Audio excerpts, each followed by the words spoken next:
Well, hello everybody. So here we have it. This is pre-assembly of my Qubeley resin kit. As you can see, it's now painted as much as I can paint it. And all I really need to do is pin it all together and glue it so it's stable. And I'll be finally finished this slow summer project that I've been doing. Also, please pardon the noise. That would be the cicadas. Summer season in Japan, full of those little critters. Anyhow, I think this will be a two-part video attached to one part. The first part will just be this, and the second part is going to be just the display of the final piece. I really don't know what it looks like fully assembled. I haven't done it yet, so it'll be a surprise to you and me. Anyhow, I think this was a great learning experience for me, definitely. I've never done resin, if you remember what I had said in my first work in progress. And this was a really cheap find. It's a 20-year-old piece. It's got all sorts of problems. It's really heavy. This piece in particular is so weighty that I honestly have no idea what's going to happen when I add this to the piece. You may recall that I had added joints to add more stability to the piece, as well as the ability to change the leg positioning a little bit so it can have more balance, because this was a static resin kit. It had no joints. It was supposed to be one giant Qubeley. So I also added kind of a hinged joint on all of the binders, and that will also give a little more stability to the binders, because those are also heavy and I couldn't pin them to the actual arm or shoulder pieces because the binders themselves are quite thin. There's just really no way to pin them. So we'll see how this works out.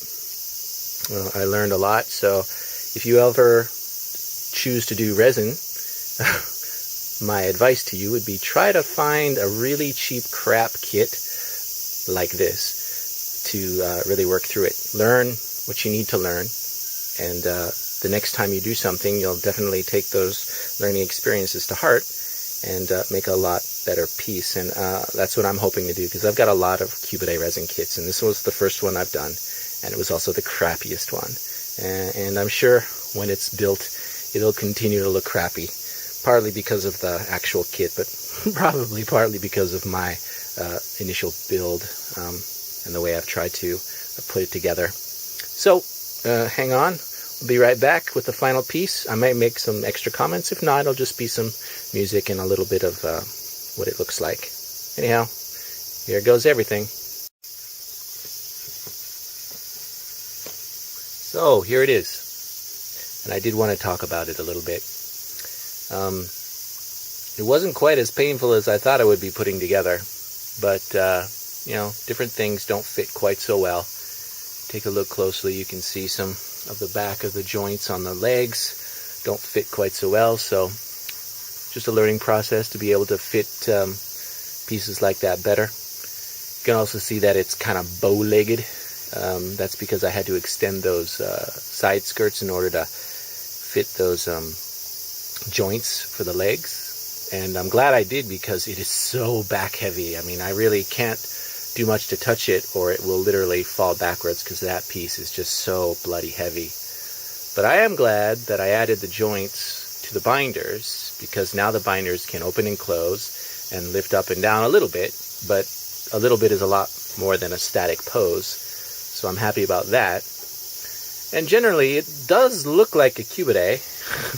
It is its correct colors, and it has that general shape. It's not quite as sleek as some of the other Qubeleys, and it certainly isn't as good as some of the newer resin kits out there. Even some of the older resin kits out there, it's certainly not better, but you get what you pay for. I'm glad I did it, and I enjoy what I did, and I'm happy with what I have, and it certainly taught me a lot of what I'll be doing in the future with resin kits, especially Qubeley resin kits. So, enjoy. Thank you for watching. Thank you for bearing with me, and have yourselves a merry little Christmas. in August. Actually, I guess it's September now. Anyhow, I'll let this spin for a while, but as far as I'm speaking, peace out. Bye-bye.